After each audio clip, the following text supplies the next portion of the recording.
Hours with Dr. G. I'm your host, Dr. G, and I'm so glad that you can keep our appointment.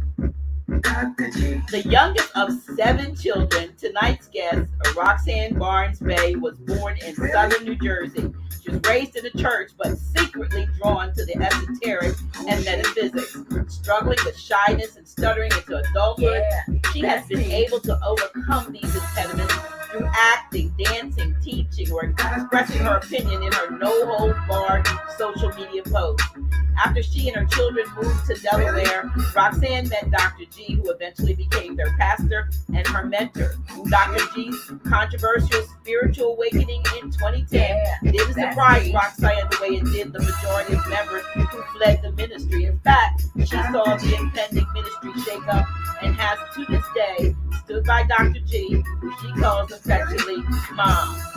Both Pisceans, many actually think they are really mother and daughter due to a strong resemblance and similar characteristics. I'm no longer active in the church, but still being called upon to perform her beautiful praise dance routines at services and funerals. Roxsaine eventually began to openly display and talk about her suppressed spiritual gifts of healing, clairvoyance, astral travel, intuition, and more.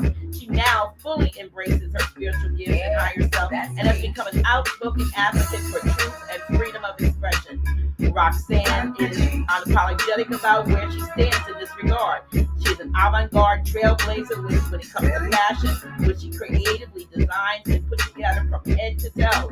Often mistaken for being much younger than her almost 50 years, through bodybuilding and correcting her diet, Roxsaine has developed her physique into one which was I call fierce.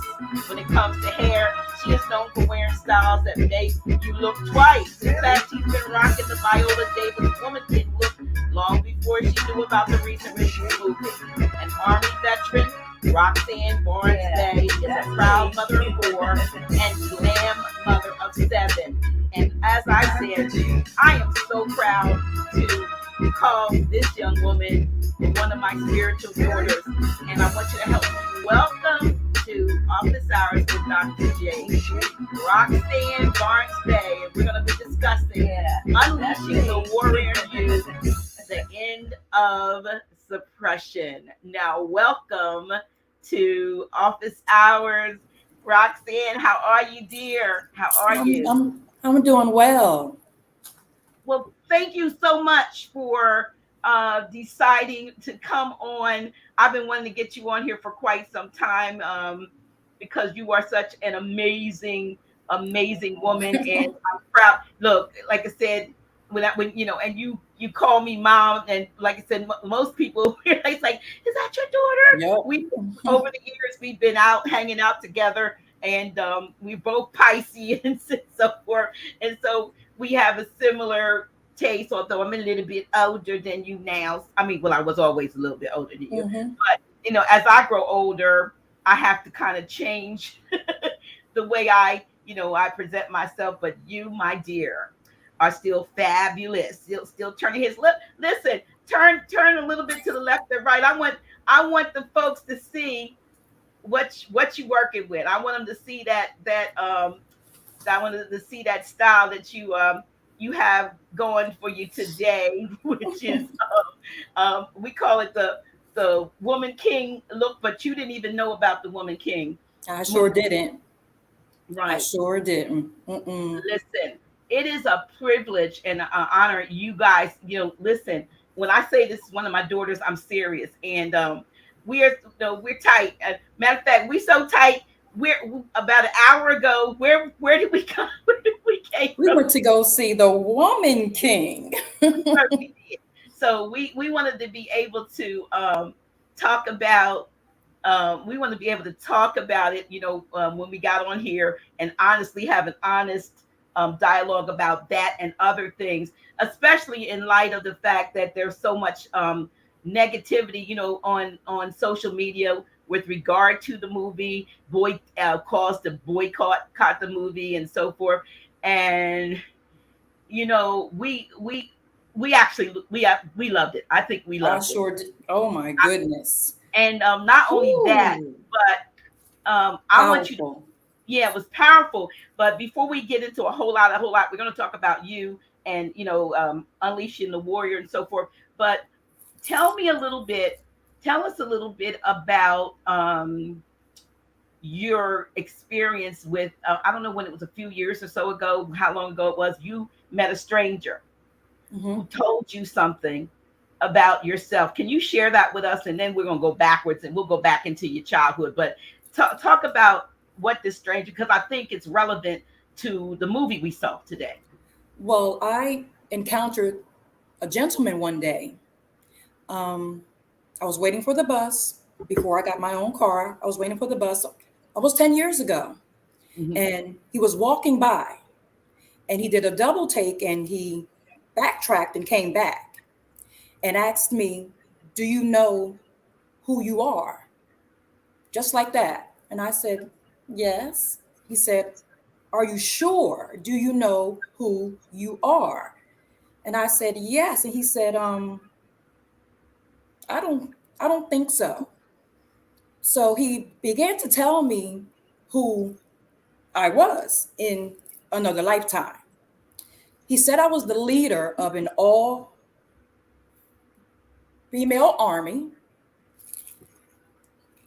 He told me I had been stabbed in my stomach and that there was a mark on my stomach. There is a mark on my stomach, which is my birthmark. He wouldn't have known that because he doesn't know me. He told me that I was fierce, I was a warrior, I was a force to reckon with. And again, that I was the leader of an all female army. And I'm standing there looking at this man like, okay. So if you haven't watched The Woman King yet, but Viola Davis is the leader of an all lady army. Right. She rocks the mohawk, the muscles that I have, that I was teased about for years. She's a force to reckon with. She does not play. She comes to take care of business. He even added that we beheaded men. And I'm like, a woman's army fighting a man's army? Like, yes, yes. And to see that today, almost 10 years ago, Mom, did I not almost come up out of my seat? Yes. As soon as the movie comes on, it's exactly what he spoke. And I just couldn't believe it. I couldn't believe it. So, yeah. That's interesting. And a lot of times, I learned that a lot of times the birthmark may be a mark of a past life event. Maybe like I said, the way we went out. The scar may come, or the mark has some significance to a past life. And Right. for that man to tell you, a total stranger, that you were, the leader of an all female army, that you were fierce, that you had, and even to go so far as to talk about the identifying mark that you have, that you were stabbed in the stomach, and you yourself said you were born with a mark in the area of the stomach that could be indicative of what was a stab wound. So it unfortunately, in the church, we didn't get a chance to explore things at that level. Although when you were a member of the ministry, you were having experiences. We were talking a little bit in the car about some of the things before we parted earlier this evening. We were talking a little bit about some of the things that happened even while you were in the church. But you were already in the church before you came to Praise to the King, and you had, like many unfortunate young people in the church, you had experienced negative experiences in the church. Could you talk a little bit about that? Because we're not going to dwell on it too much, but I think it's important to note, because sometimes what we experience causes us to either go forward or to retreat in who we are. And it may have been significant in some of your, like the stuttering, the shyness, and so forth. So can you tell us a little bit about that? Well, I was a victim of molestation by a pastor, our pastor, um, not once, but twice by the same pastor. And I know you're wondering how by the same pastor. Well, when it first occurred, I went to my parents. My mother was a deaconess, my father was a deacon. And I was told that it didn't happen. It didn't happen. The words that were told to me was, that man doesn't want you. I'm a child. That man don't want you. And I just couldn't understand why that was said to me instead of handling what had occurred. Wasn't believed. I was told by one of my parents that I was going to keep quiet. You're not going to say anything. We're not going to the police. We don't want our name out in the neighborhood. You're going to keep quiet. And they continued to go to the same church under the ministry of the same pastor. He came to me and told me to my face, your parents do not love you, because if they did, they wouldn't still be at this church. Okay, and they stayed. He did it a second time. He molested me a second time. I went back to my parents. Instead of going to the cops, they had this thing where they were going to call him on the phone. One parent was going to be in one room, one parent was going to be in the other room, and call him on the phone, and they were going to catch him. So I was on the phone with my mother. My father was in another room, and he was talking to me because he didn't know my parents were on the phones, and he was saying things to me that I had already told my parents that he had said. And my mother says, we got you. Get down here now. Not we're going to the police station. They had him come to our home to apologize. Apologize. And his apology was, whatever you think I've done to you, I'm sorry. Whatever you think. Not, I'm sorry for what I've done to you, and then tell me what he's done. Whatever you think I've done to you. And that's how I've lived my life for a long time. I lived within myself. I didn't go to adults for help for anything. I learned how to be my own army. I learned how to be my own help. My parents provided clothes, a roof over my head, and food. But I did not go to anyone for any type of, can we talk? No. I talked to myself. I talked my way into being strong. I talked myself out of being sad. I took care of myself as far as emotionally and spiritually and mentally. And I knew how to wear a smile. I was a pro. And a lot of people, yeah, a lot of us do that. And if, before we go any further, y'all, please, and I didn't say this, please click that like, please click that share, because we're going to talk about some stuff. Like, some of you have been asking for some other stuff, some metaphysical stuff and everything. And but we need to get past some of the hurdles of which are probably blocking even some of you all to, reaching your fullest potential. You probably, and many of us are suppressed because of the experiences that we've had. So please make sure you press that like and the share, because somebody that needs to be on this live, that needs to hear this, might have a question when we get towards the end for my daughter, but I need you all to, my regulars, it's a lot more of you than I see right now. Please tell them y'all need to log in, and y'all need to hear what Dr. G and her guest, her daughter, are talking about tonight, because we're gonna expose some of the gritty stuff, but we also want to talk about what happens, when, as she said, you work through, do your shadow work, do some of the things that, and I'm gonna tell you, Roxsaine, that by some standards, you are like out the box, you are you know, you are like the, now I don't even want to say Grace Jones, but you've been known you've been known to wear some things and to present yourself in such a way folks have to go like, wow. I mean, you know, you have your own style. And you know, when I met you, you were still in that suppression. You were shy. You stuttered a lot, but you were an awesome dancer. And as a result of that, you became head of the like the I guess you were head of, I know you were head of praise dance team. You danced yourself for a while, and then you put together a team with the young people. And you know, and there's some videos out there on YouTube of you dance. I saw a couple of them today, from you 14 years ago, Wow. dancing at what was then Praise to the King.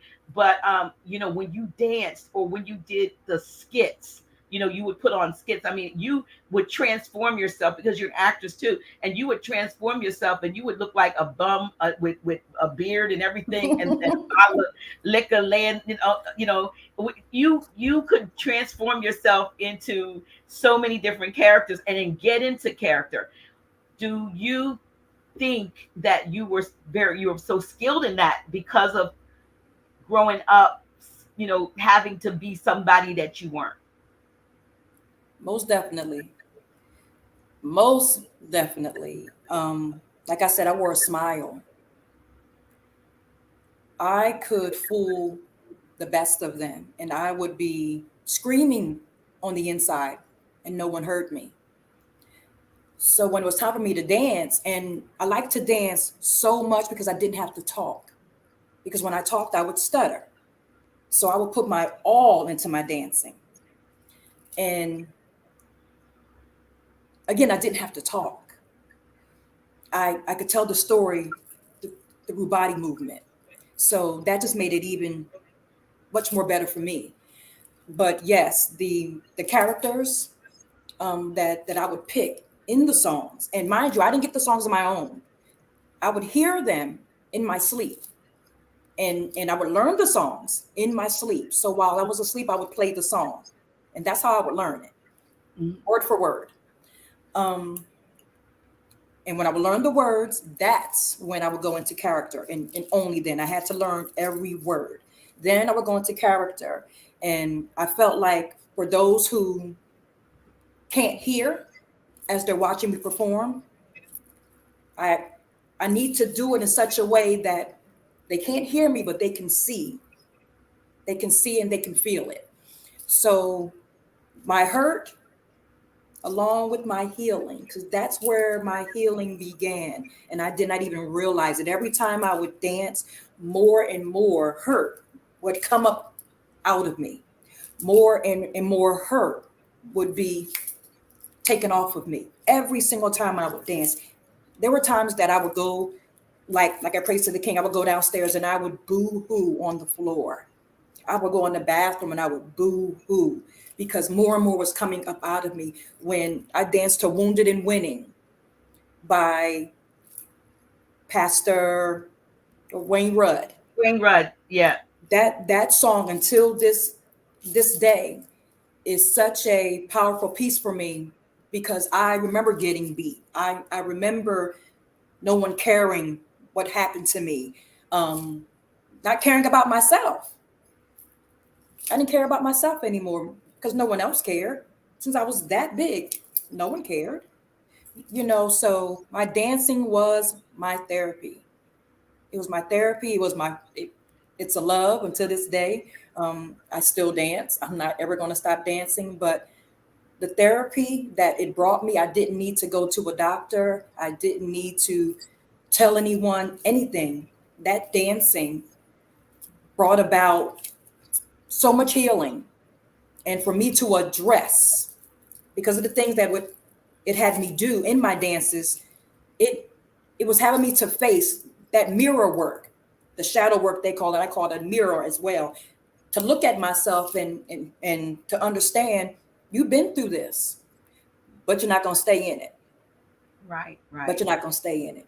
I was watching a video of you today that's on YouTube, like I said, from 14 years ago. And I don't know who was playing the devil, but you were dancing to everything that the devil stole. My daughter, Abri. No, it was a boy. It was a little boy. I could see it was not a Brie. It was not a Brie in the video.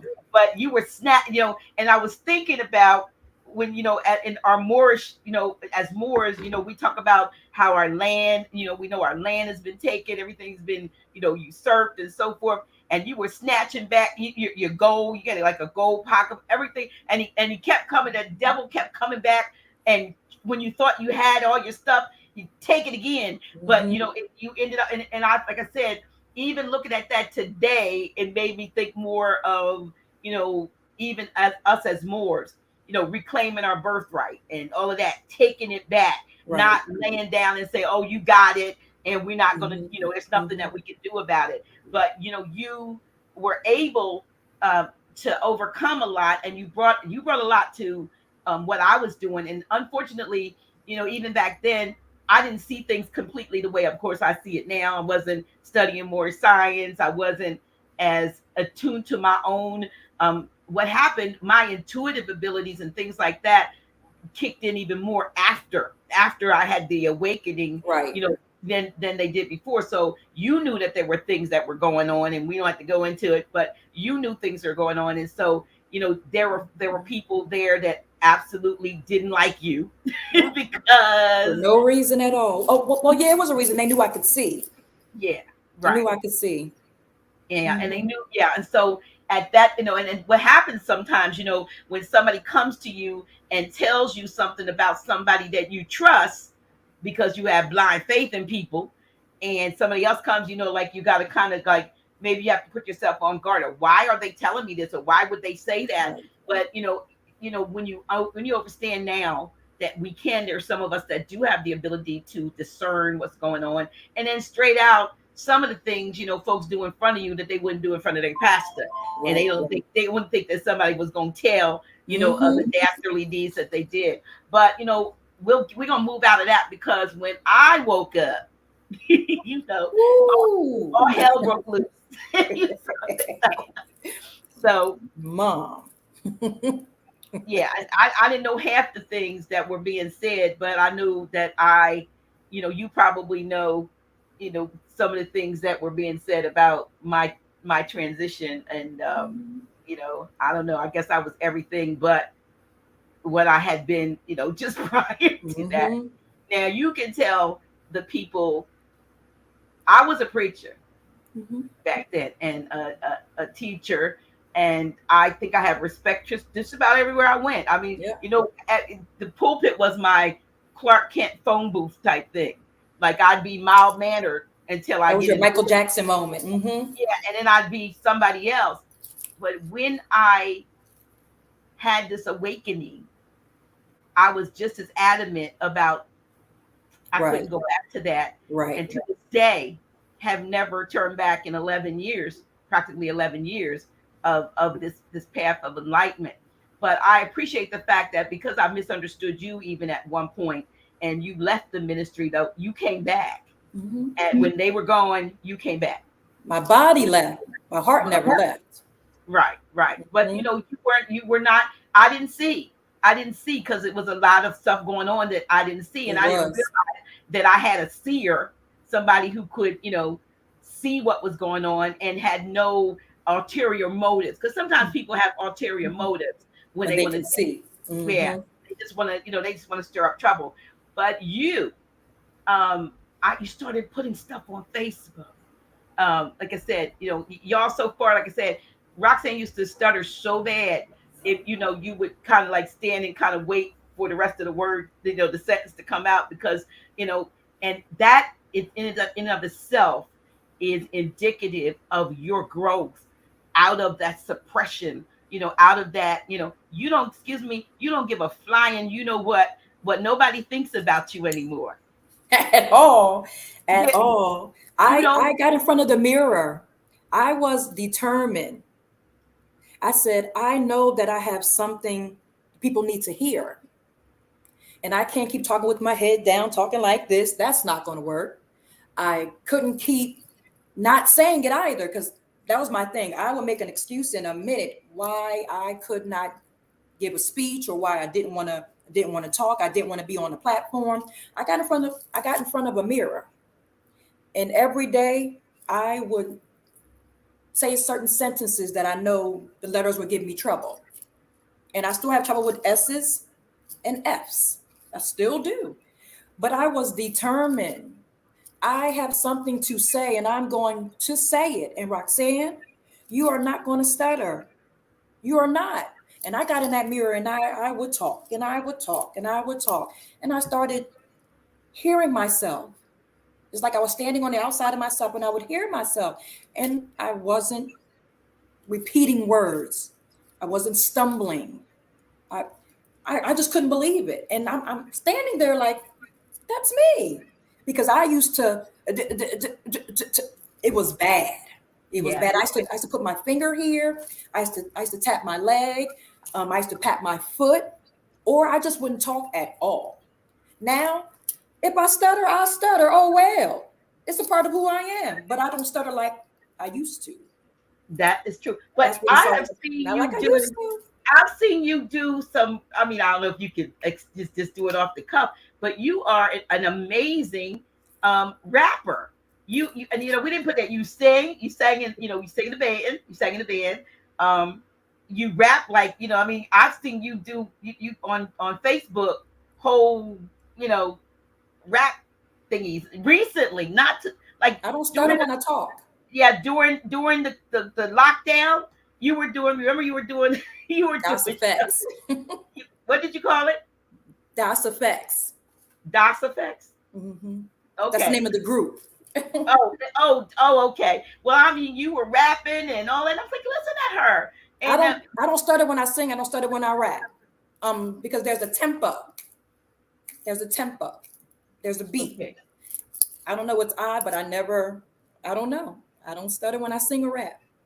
Bump, skinkity, bump, hump. I got that up, pump, because I can feed fire, fold the diddly bow. So here I come, Sir Peter Piper. I'm hyper than Pinocchio's nose, because I'm a supercalifragilistic tic-tac-pro. I got my whoopsie daisy. Now you got the crazy. See, there you go.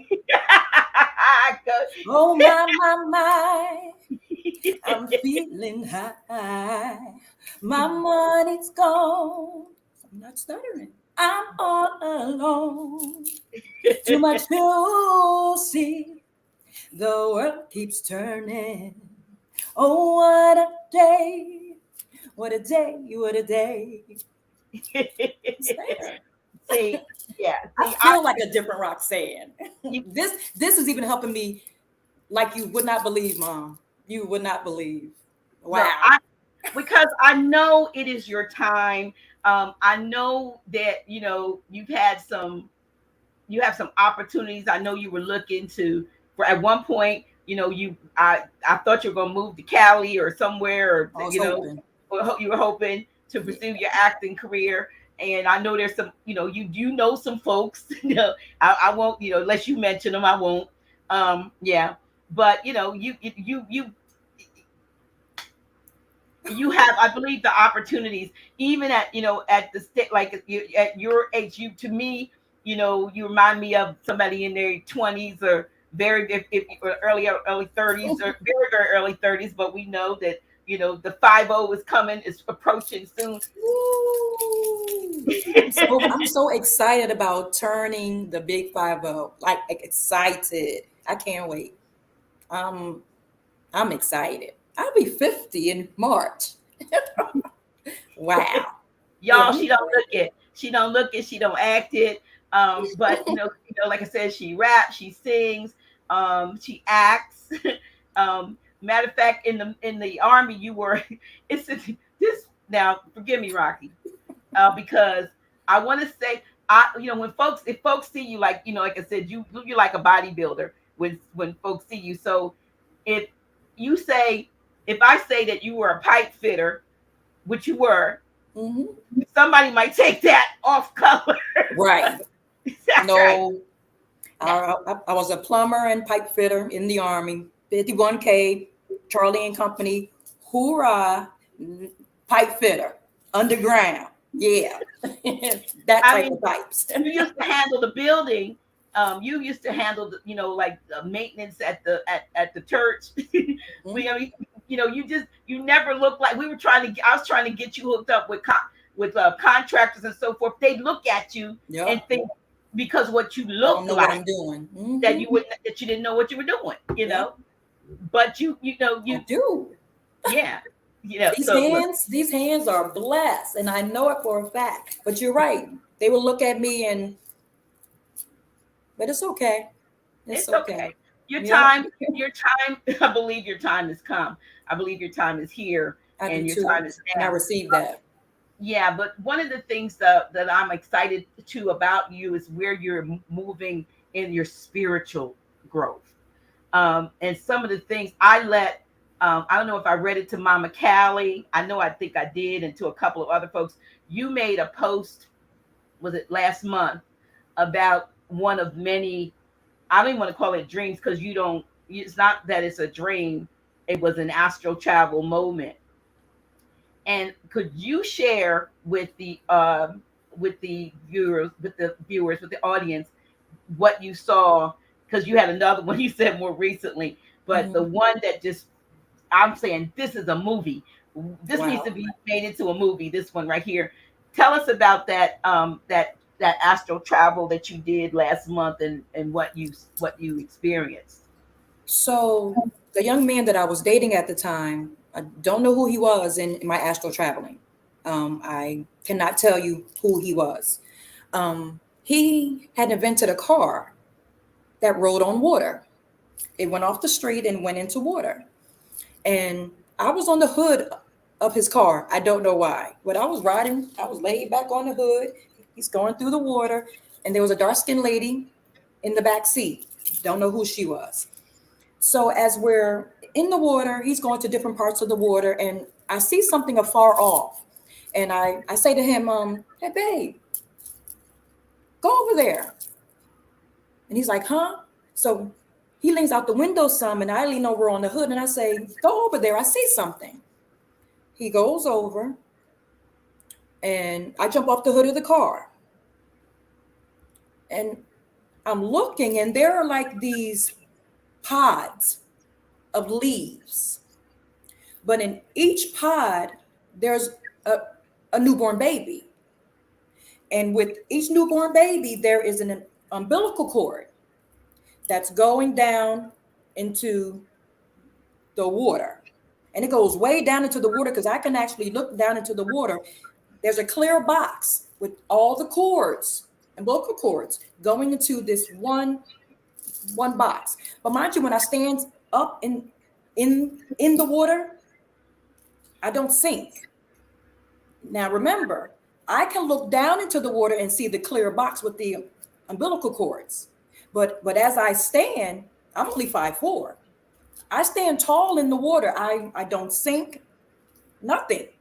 So as I'm looking down into the water, I'm looking back at him like, what is this? Mind you, some of the babies were not babies, they were adults. They were all in the fetal position in these leaf-like pods. Um, and one of the umbilical cords I kind of pulled on, and it woke up one of the babies. It started screaming, so that made all of the babies cry. And I'm looking at my boyfriend like, what in the world have we come upon? And he's looking at me, so he makes a phone call. Well, we make a phone call, and it's like this nature resource, type reserve number. Um, Nature reserve, and these people come, and they come like that. How they get there so fast, we don't know. So we were thinking they were watching us afar off and saw that we have come upon what they were doing, their experiment. They came in the hazmat suits, the rubber diving suits, got into the water, and as him and I are coming out of the water, we hear one of the divers say, to one of the other divers, just act like you don't know what it is. And I look at him, and he puts his finger over my mouth like, don't you say nothing. He says to the other diver, just act like you don't know nothing. One of the divers comes out of the water, gets on the phone, whomever he's talking to, he says, oh, no, no, no. We put a lot of money into this. This is what these babies are going to cost. and more for the adults. But they weren't adults. They were babies that had been left there. And I'm looking at my boyfriend in the dream, and he's looking at me like, what in the world? And I'm looking off into the water like, so they're growing babies? They're growing babies. And I don't know if you know, Mom, but there's a YouTube video about babies being grown in a bag. No, I haven't seen that. Yes, babies and animals. Artificially, they're being grown in a bag. That blew my mind as well. And I'm like, okay, so what was this? What's going on? And as I awakened out of the dream, I just started writing. And until this day, that dream is in front of me like it's every day to me now. So I don't know if that's what they're doing. And what kind of what nationality were these babies? Some were Caucasian. The adults looked like they had a little bit of melanin, but not like me. But all the babies were Caucasian. They all looked alike, all cookie cutters of each other. But again, the box was so deep into the water, and all the umbilical cords went into the one box. So that was I want to say like the feeding, the placenta, okay, if you would say. I don't know what was in the box because I couldn't really see, but it was really deep. And again, I didn't drown. I didn't sink. I stood there like I was standing on ground, and I was looking, but I was standing in the water. And when I say amazed, like, okay, y'all keep showing me this stuff. Why me? What is it you want me to do with this information? What is it that I'm going to see next? So it's just some of these astral traveling encounters, they blow my mind as well. They blow my mind. You've had remember you were telling me about the one where you were getting codes, or you were getting initials that you eventually searched out, and they're real. Right. They're real codes. They're real initials to laboratories. One here in Newark, Delaware. For a minute, I was like, okay, they got microphones in my house somewhere. They got cameras in my house somewhere. They do they know who I am? Because I've been to the 5D world before. I've been a teacher in a classroom of aliens. Talk about that. Yeah, tell us about that. Yeah, I've been to a classroom. I was appointed to be the teacher in that classroom. Why I was chosen, I don't know, but I was. And every student had a head of a beast, a head of an animal. From it's up, it was an animal, a chicken, a horse, a dog, a cat, an ostrich, a hippo, an elephant, but their bodies were human. And I was using, and I did not stutter at all. And I was using words that if you told me to repeat them, I can't repeat them because I don't know where they were coming from. But I was a teacher, and I was talking codes as well. I was talking about some type of experiments and chemical warfare and all types of stuff. And yeah, I was chosen for that as well. And I'm just amazed that whatever I've been assigned to, well, take that back because I do know my assignment, but what I've been chosen to do on a bigger platform, it's not human-like. This is mediocre to what they want me to do. Yeah. Yes. So when I encounter humans, say it like that, I be bored. I'll be bored sometimes. I actually like going into the different realms and seeing what's there because I feel at home. I don't feel like I'm a stranger or I'm an imposter or I'm on territory where I'm trespassing. No, they know me. They greet me. They welcome me. Come on. They're having me to stand before a class of animal heads. So I feel at home in other realms. I'm at home. Here, I'm not at home. This Now, may look you've like been home. a teacher here. You've been a teacher though in this realm though. So you've taught Right. biology, right? Mm-hmm. Yeah. So actually, so you see the parallel in that. But and you did say you shared with me something that happened recently. I thought that was interesting. The cloud. I was sitting on the cloud, and those who know that they have an assignment and refuse to walk it out, to do what they're called to do, I was literally, it's like I had the go-go gadget arm. You know, remember that cartoon? He would push his arm and it will extend. I had a go-go gadget arm, and I could reach down from the clouds, pick up a little human being and talk to them. And I was telling I was telling them, you need to get it together. You're on assignment. This is your journey. This is what you're called to do. You you need to get on board. And I would look at them a certain way. Do you hear me? And they would respond, yes. And I'll put them back down. And then I'll find somebody else that I recognize, another fallen angel, another earthly angel, another light worker, um, divine feminine, divine masculine. Why aren't you doing your job? What are you waiting for? So I've come to the realization that there are those who know their assignment, but they won't receive it. They don't want the heartache from it. They don't want the loneliness that comes with it. They don't want the being shunned, because that comes with your assignment. You are looked at like you're crazy. Um, you get a lot of friends, and then you lose all those friends. You get a lot of people that admire you, and then you have those who don't admire you. Um, it can be very, very lonely, very lonely. I've been called a hermit a lot, a lot. And I'm okay with that because I know that there are things that I have to focus on. Um, that's part of my assignment, and it takes a lot of quiet time. So, but there are a lot of people walking around that refuse to accept their assignment, and they just going to keep going in circles until they accept it and walk it out. That's how it goes. So I've accepted mine. I've accepted mine. Well, I like the fact that you remind me in a roundabout way because he's a lot more brash.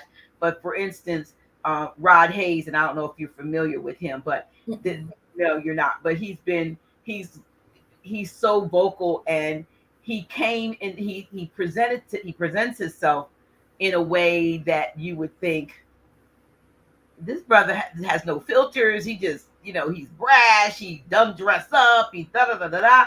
But yet he's so profound and so knowledgeable, and so when folks, he's got a love hate relationship. Some folks love him. Some folks hate him.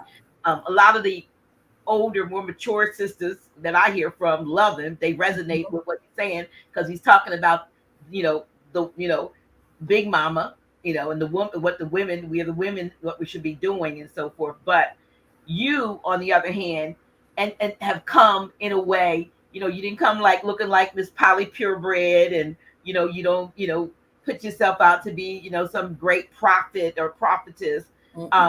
You wear hip boots and 6-inch heels, and you design. Matter of fact, what you have on, is that some of your work? Yes, these are my butterfly wings. I'm in my butterfly stage. I've come out of the cocoon, and these are my butterfly wings. Oh, okay. So I mean, you are known for taking something and redesigning pieces by adding. I mean, I've seen you. I don't know how you do those boots. You had those boots that look like you're walking on nothing. Oh And yeah, you changed the illusion heels. Illusion heels, and then you totally redid them. I'm like, how did she do that? When when I was 8 years old in second grade, I'll never forget. That's when I first realized how much I love fashion. My parents were poor. My father was a bridge builder, heavy highway worker. He was a foreman, and that was the only income. So his money had to go to bills. But I love fashion. I didn't see fashion anywhere. I just knew what I wanted things to look like. So because they didn't have a lot of money, I remember like it was yesterday. I went in the kitchen, and you remember the curtains that had the small curtain up top, and Yeah, then cafe the curtains. long one at the bottom. Yeah, cafes. Uh-huh. Excuse me. Mhm. I apologize. I thought I turned my phone off. I went in the kitchen, and there was lace on the bottom. So I didn't take the curtains down. I stood up in a chair, eighth grade, um, 8 years old, second grade. I cut all the lace off of all my mother's curtains. And I sewed pieces of the lace to the back of my jacket and all around the bottom of my skirt. I got a whooping, but that whooping only lasted what? 2-3 minutes tops, and I had me an outfit for the rest of the school year. So I didn't care about that whooping. Yeah, I could take a whooping. I had me an outfit, and I wore that bad boy to school, and that's when I knew there was something in me. You're not going to look like everybody else. I refuse to look like everybody else. And again, my parents didn't have a whole lot. So when I would see something that would catch my eye, I wouldn't stop until I did what was in my head. So, and I kept seeing these type of sleeves. I was like, how can I do that? So I went and got the material, and here it is. It's my butterfly wings. But Yeah. yeah, So if somebody else bought the same jacket, they might have the sheer sleeve, but they won't have the wings because that's your. I've seen a lady with the same jacket at karaoke a while ago, and she kept looking like, came over to me. She said, I have that jacket. I said, oh, okay. She said, but they don't have that. I said, no, I put this on. She was like, I was about to say, oh, I like that. So it makes me feel good because I don't do it for people. It's just in my head. I can go to the store and see something on the hanger and I'll say, if it had this on it and had that on it, yeah, same with shoes and jewelry, hair. Yeah. So Didn't you make jewelry this morning? yeah. And I'm surprised I'm not in the bed by now. I'm not tired at all. I got up, I'm a little after 12. Something tapped me. I mean, I got up right out of the bed. I had so much energy. I made over 20 bracelets. I painted 2 rings. Well, I made 4 rings. I painted 2. This is 1. It used to be an earring. I painted shades to match this, and 4 rings and over 20 bracelets. Yeah. When that thing hits me, I mean, it hits me like I can't stop. I can't stop. So What do you think? What do you think? You said you know your assignment, right?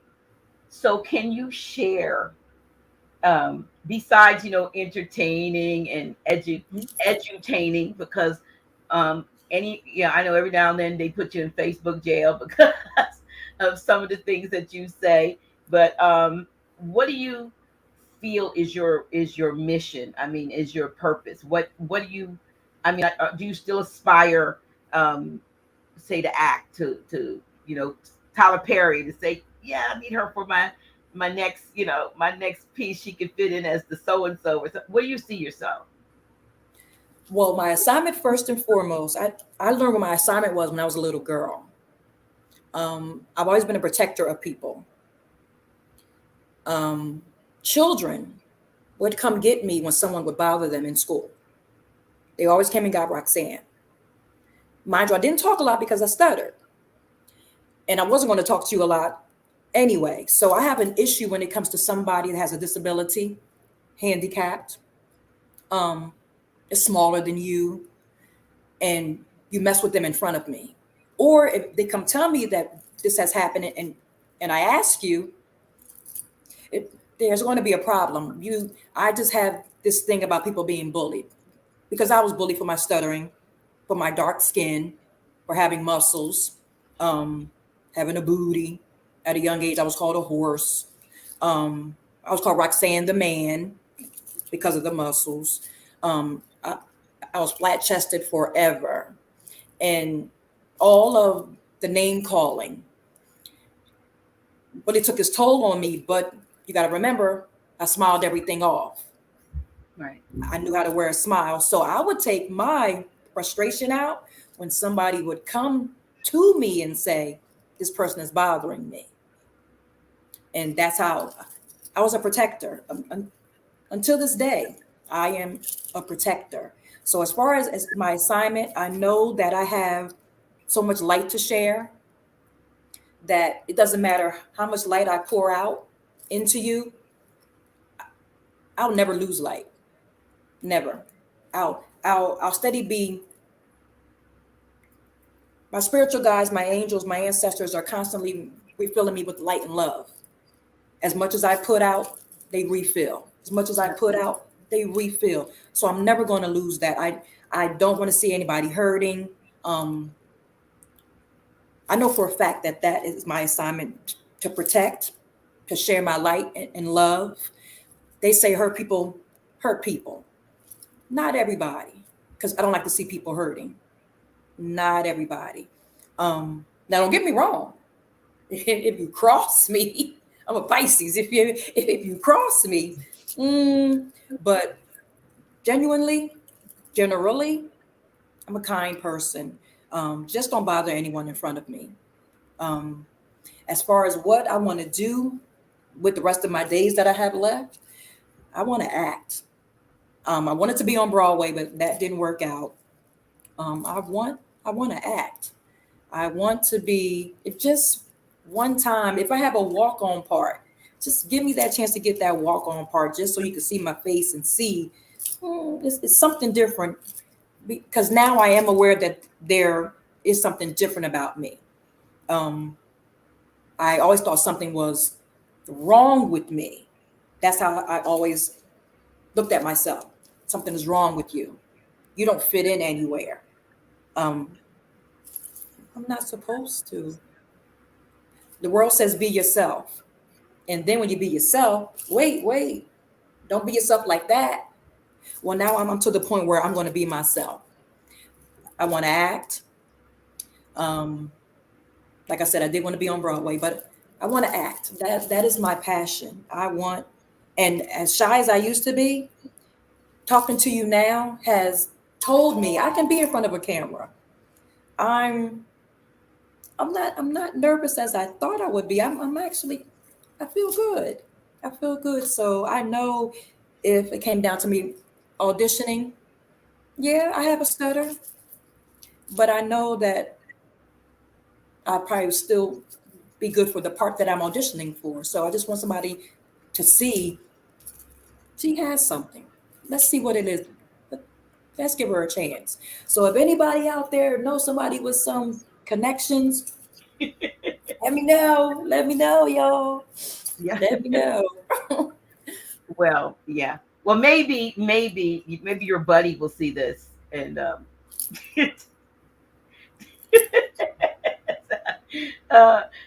please, Sister Deborah. Yeah, maybe that's the audition. Since they said they had something for you, maybe that'll be the thing. Who knows? Who knows?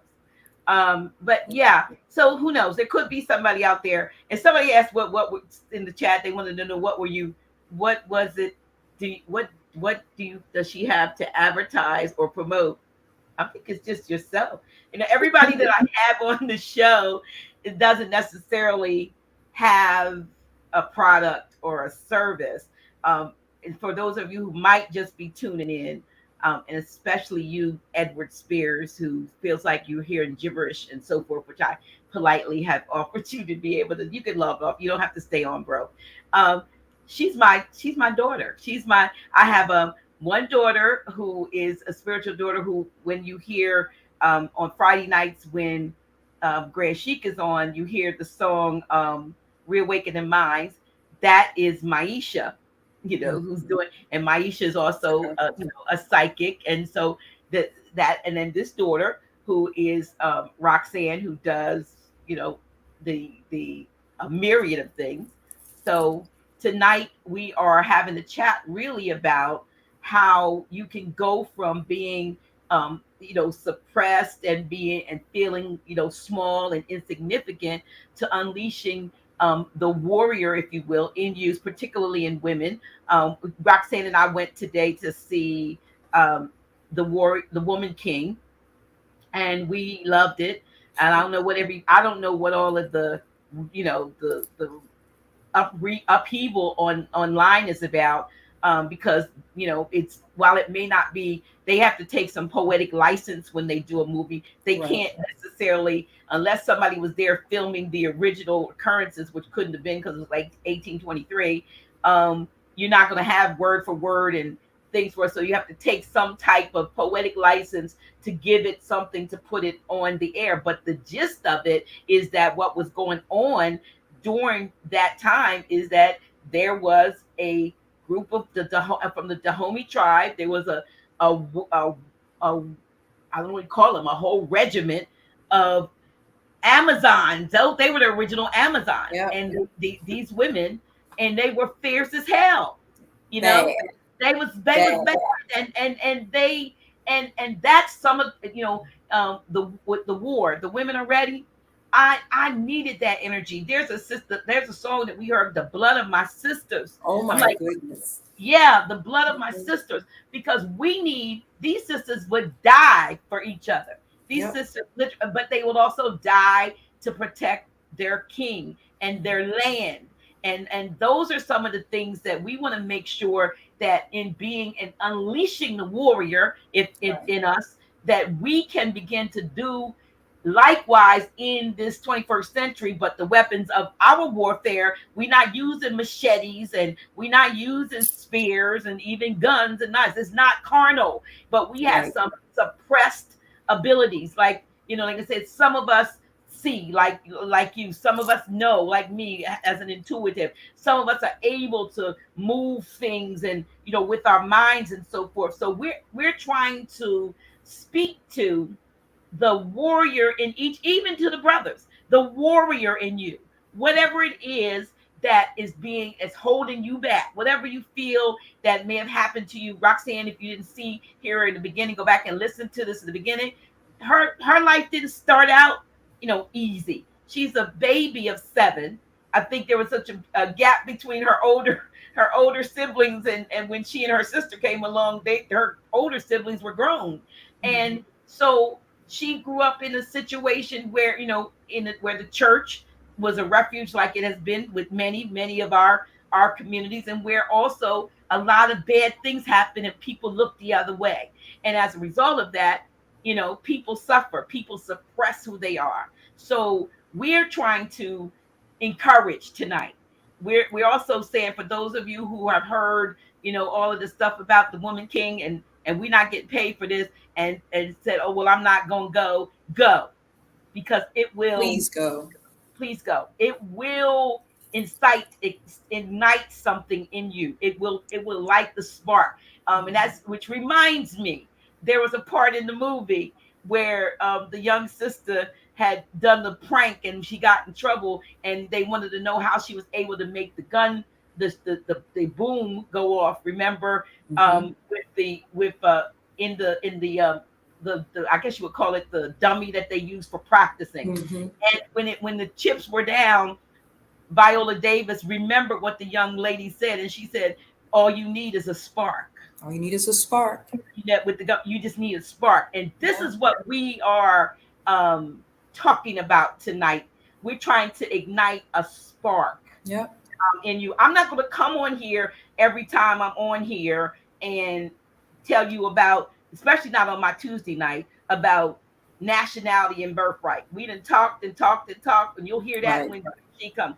There's other things that need to be talked about. And on this particular platform, on Dr. G's office hours, you're going to hear a little bit of everything. And then when you hear something that you don't like, I don't have a problem with you clicking off, but don't put no bull crap in there about the validity of what's being talked about.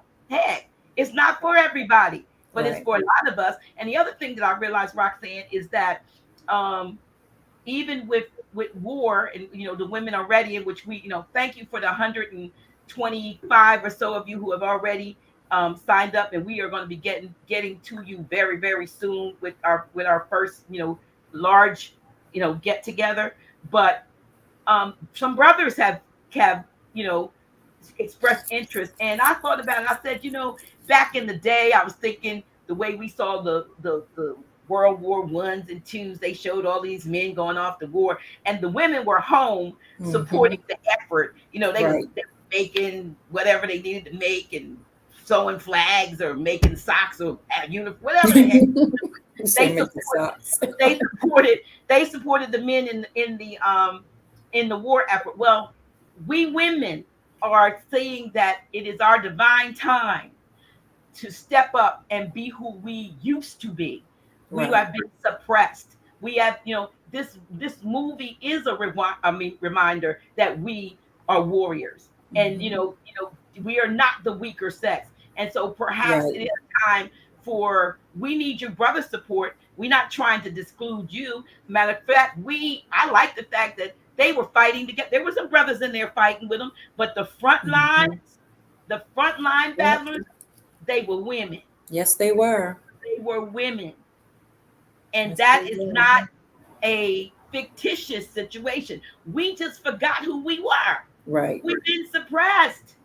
We've been brainwashed, and we've been, manipulated, bamboozled, right? Programmed, and made to think that we are the weaker sex. Right. We are, everything comes out of you get her, you get him, he comes out of her, right? Right. He comes out of she. But we all got to work together. I'm not saying that, the brothers, no, you all need to be doing something too. But we're saying that we have really are reclaiming our divine assignments and looking to come together and to create situations and outcomes. I'm not so concerned, Roxanne, about all of what happens in between. I'm more concerned about the bottom line, if you will. What is it that we are in game? Right. So if our end game, say, is to reclaim our land on a universal level, then that's where we're focused. We're talking about women coming together with one mind. One purpose. We're talking about the mastermind being a one mind. We're not talking about who's in charge. The one mind. Right. That's what we're talking about. And yeah, there's some sidebar things. Roxanne wants to be an actress, and she's a damn good actress. She's an awesome, entertainer, a singer, rapper, artist, creative individual. And you do need, this should be your time to shine. And somebody will see this, and I just decree that somebody will see it that has something, an opportunity that even if it's a play, you know what I mean? Right. Anything right now.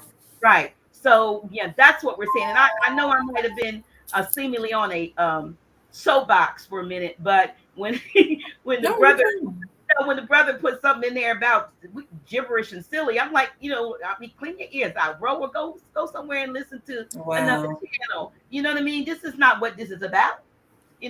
This is about encouraging male and female to not live beneath your purpose.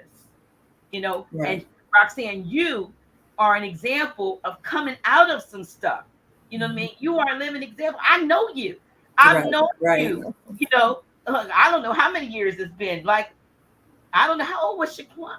He's grown now with children. When we first started in the ministry, Legend was 3.5, maybe going on 4, and he'll be 20 October 2nd. So okay. And speaking of Legend, tell us about your son, your youngest son, Legend, and when he was he's Legend L, and when did he correct his status, and when did he come to you and tell you that it needed to be corrected? He came to me when he was probably in kindergarten. His birth name was Jai, Jai apostrophe, Ty Lee. And he came to me about kindergarten, maybe first grade, and he said that Jai was not his name. And I said, it is, your dad named you. And he said, I don't want a name from a man who's not around, Mommy. And I said, but your dad gave you that name. He said, no, I'm not a Jai. And I asked him, well, what's your name? And he used to have this thing where he would point to his head and say, when my head tells me, I'll tell you. He came back to me probably in the second grade, 8 years old now, and told me that his head had told him what his name was. And I said, well, what's your name? He said, Legend L. I said, L like the letter L? He said, no, E-L, in second grade. And I said, well, how do you know you're an L and not a Bay? He said, you might be a Bay, but I'm an L. So he already knew. He was already remembering who he was. And he stayed on me for the next year. He would not let it rest. Jai is not my name. I want my name changed to Legend L. And we finally went to the courthouse and did what we needed to, and put it in the newspaper for his father. And now he's Legend L.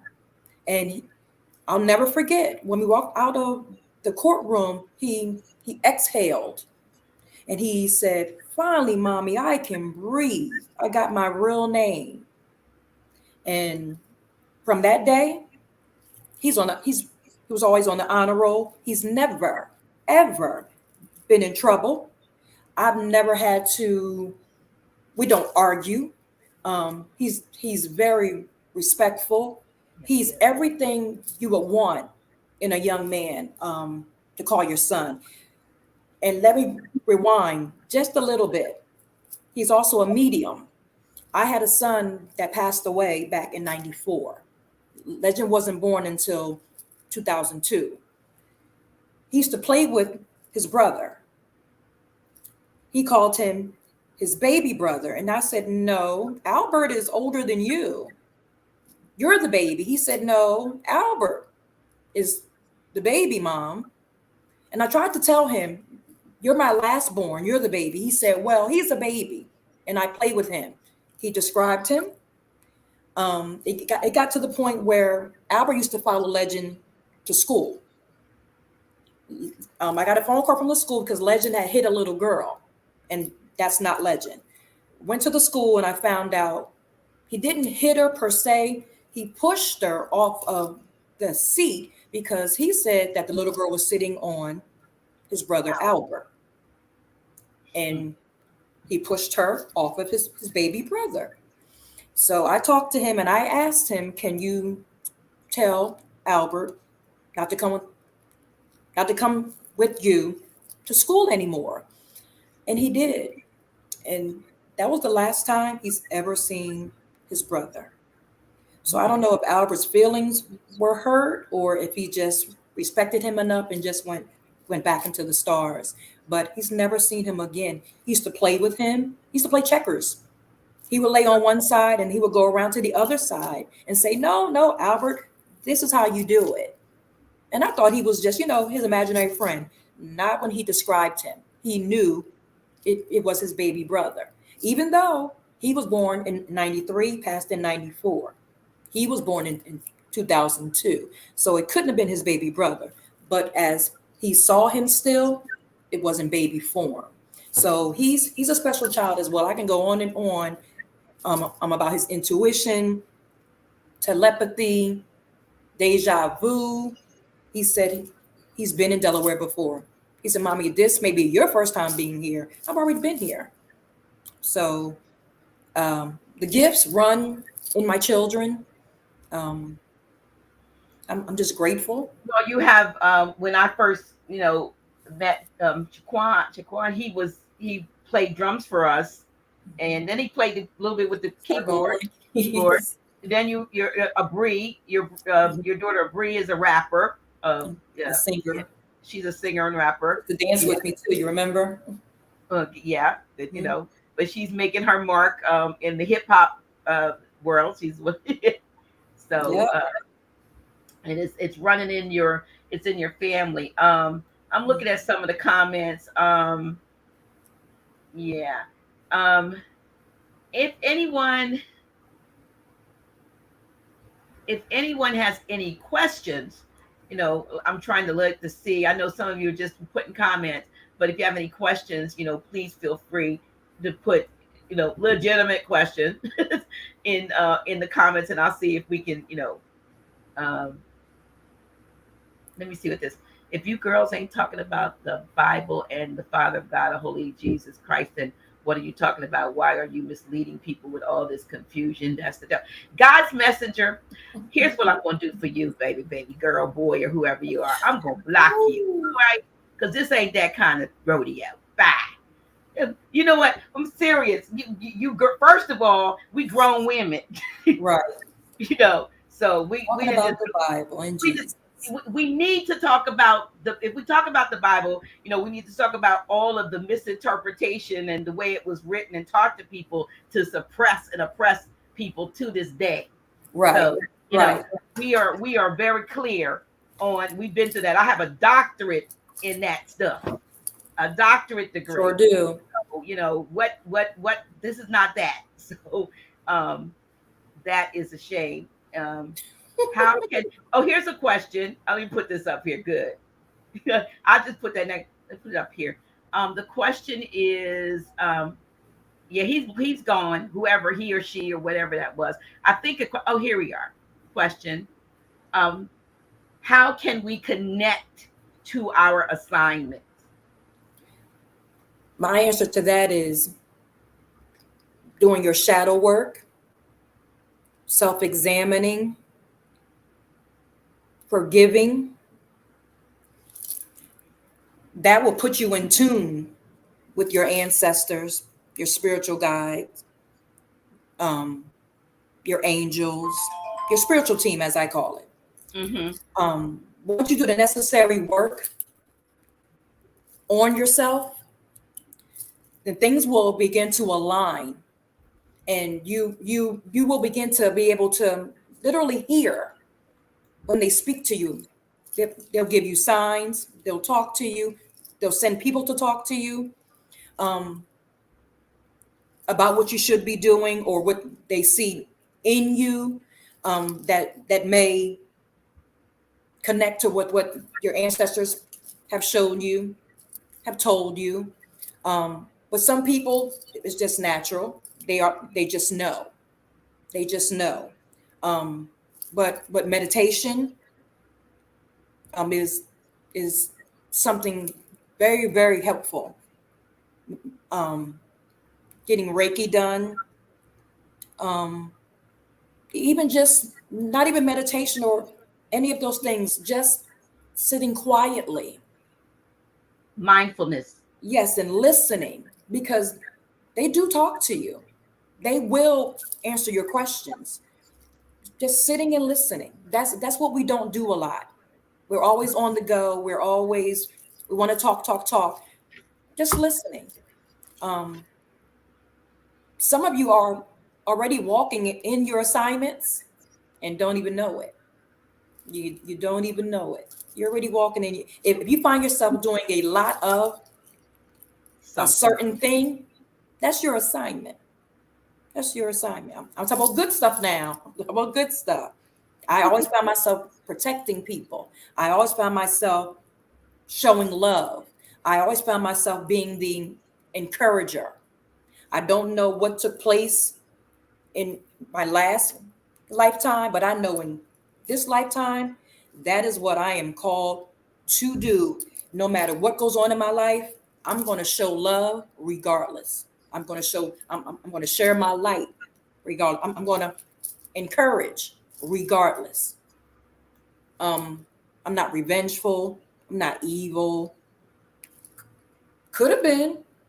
I could have been with some of the stuff that I've dealt with, but don't cross my mind. Why would I need to step into something when I have a spiritual team that can handle all of that while I'm going forward on my journey, making a mark? So that's where I'm focused on. But sitting quietly, meditating, even grounding. Yeah. But first you got to heal. Well, you know what? Part of your assignment may be your healing may take place in your assignment, like mine did. While I was dancing, when I sing, when I talk to other people, I'm also healing. So it can come about that way as well. But you have to do some shadow work. You have to. You have to. You got to look at yourself and forgive. Mom Naila knows that I was diagnosed with cancer years ago. You remember, Mom? They said I had cancer in both of my breasts. And I found out it wasn't true. It wasn't true. But I still went and got the biopsy done. But I found out because of all the bitterness that I was carrying, all the hurt, it can attack your body in the physical sense. Absolutely. So you got to heal. You got to heal. You got to forgive others and forgive yourself. Um, and then that assignment, it'll be aligned. It will be aligned. Yeah, that's important. Let me see if there's. I think I saw some another question or comment, but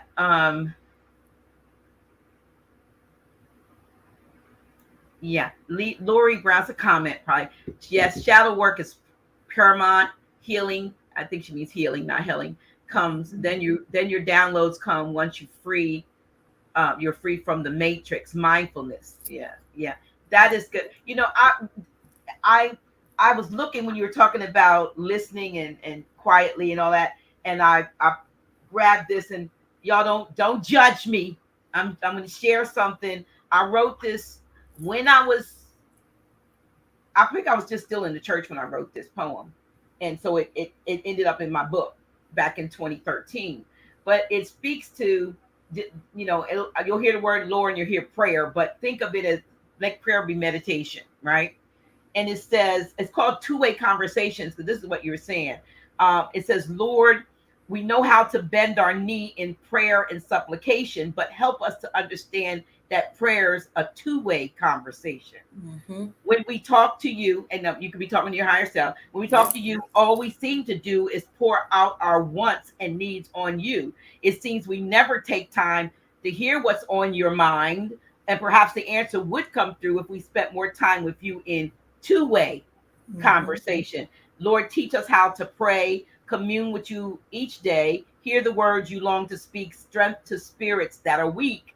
Lord, teach us to be still in the center of your will, to listen to your voice that keeps our lives on course in two-way conversation. It seems we never take the time to hear what's really on your mind. Perhaps the answer would come through if we spent more time with you in two-way conversation.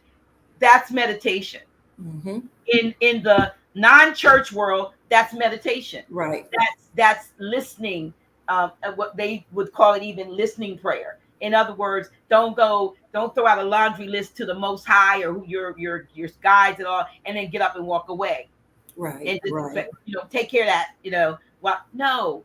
Wait in contemplation. You'll hear the still small voice. It sounds like you. Yes, you right. Yes, you will.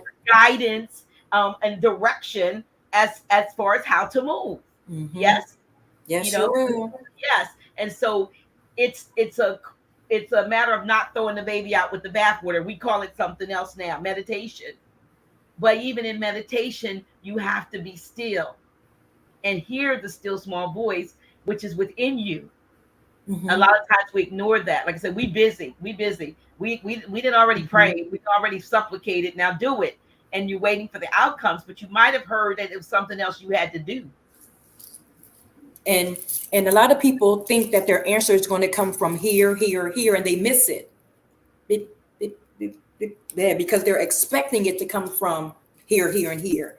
Yes. And it's right in your face, and you missed it. So now I'm learning. Well, I'm learning. I walk in.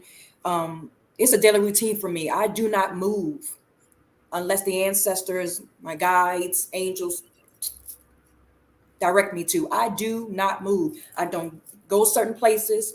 I don't respond to certain things. If they tell me no, then that's what it is. I don't move. And if they say, go ahead, Roxanne, it's everything is fine. And then I go. Even with this, I didn't want to do it because of my nerves, and the shyness was trying to take over me. The fear was trying to take over me. And I heard them say, this is your season. Walk in it. Absolutely. Didn't you dance to walk in your season? Yes. Don't you dance to walk in your season? Well, now it's yours. This is why I'm sitting right here. You have to listen. You have to. And be obedient. Things that you may not want to do, that they're telling you to do, it's for a reason. You have to be obedient, but you have to listen. You have to listen. And they hear you. I promise you, they hear you. They hear you. Write out your affirmations, write out your supplications, write your things out and make it plain so you can see them as well. Lay them on your altar. They see it. They'll recognize it. I'm a witness to it. I promise you. I promise you. Right. They want to hear that we need them. I mean, I heard a brother on, I can't even remember his name, but he was on Black Magic 363, and he said something about when you need strength and power. He said, call on Archangel Michael and say, and request that Archangel Michael would take your hand and give you or lend you his strength. And I was like, really, to myself. And I did it, and literally every time I did it, say I would, not this isn't heavy, but say I was having trouble lifting this water bottle up. And then I would go, Archangel Michael, please give me your strength and help me lift this bottle, take my hand and do it. And then the bottle would go, whoops, or it would be something heavy. I couldn't lift the bottle. One day my garbage disposal fell out from under the sink. It came unhooked. And I was so upset. I called Grand Chic. I was like, my garbage disposal came undone. I pulled everything out from under the sink. It was heavy. He said, you got to get it up like this. I could not do it for about a half an hour. And then something said, remember, Archangel Michael has more strength than you. So I called on Archangel Michael and asked for his strength. Went zoop, zoop. And I would have struggled for a half hour. And then it just went up like somebody else's hand did it. And I'm saying, I don't care what anybody thinks. I know it worked for me. I know it works for me. And so it's certain things that we have to get away from thinking, I don't know if I don't know what complexion or hue Archangel Michael is, or whatever, whether he got wings or whether or not he's rainbow striped. Right. But I know when I ask for that additional help, I get it. Tangible. Same here. Yes. I feel it. I can do things that I couldn't do prior to, and then I say thank you. You can let me know now. Acknowledging them. Yes. Right. And I think so. You do that with your ancestors and your spirit guides and so forth too. But I heard the brother on the show saying that, and I put it to the test. And I do libations and everything.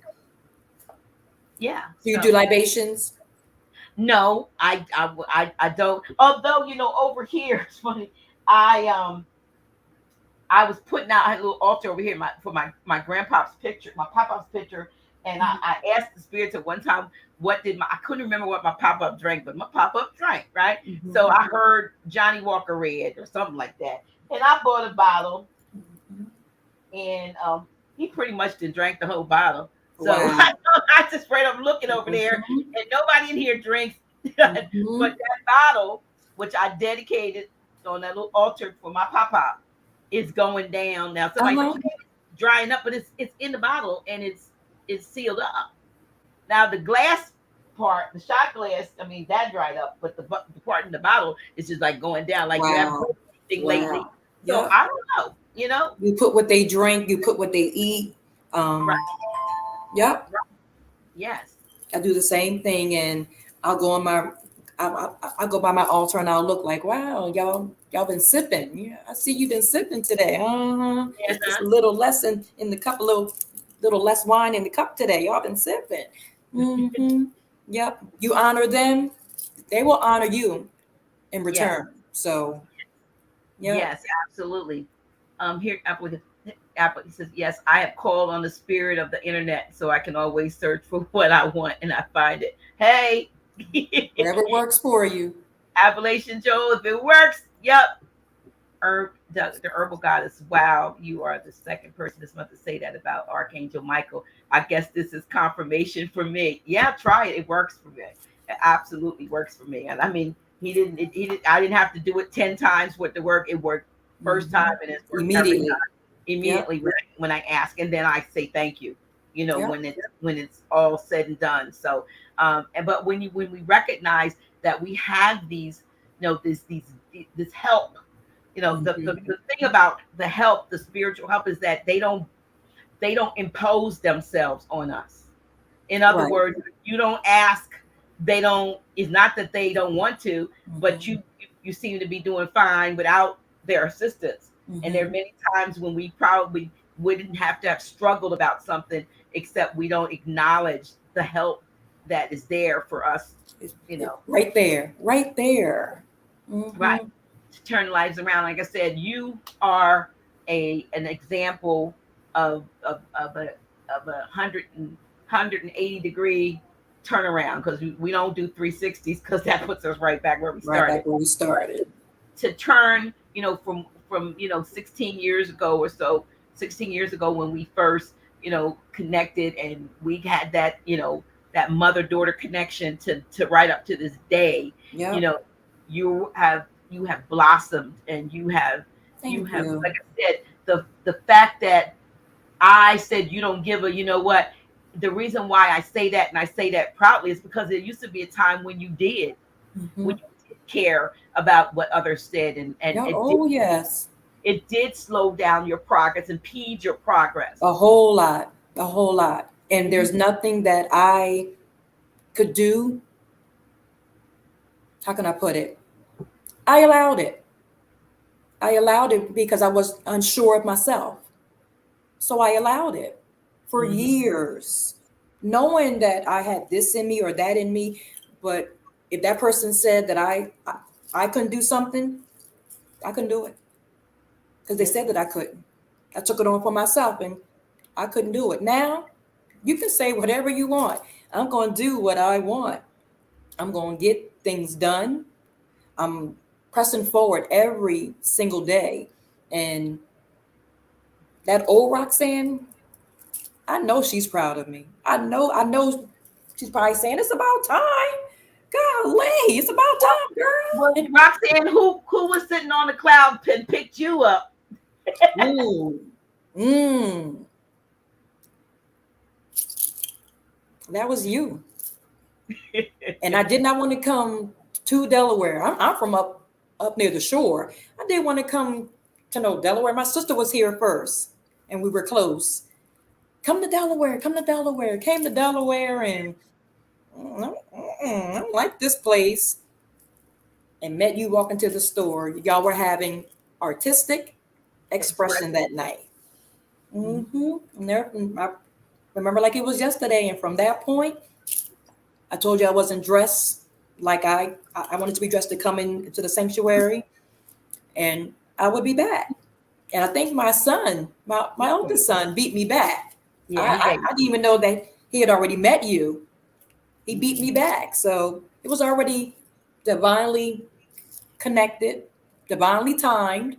And this was my reason for coming over that bridge, so I can meet you.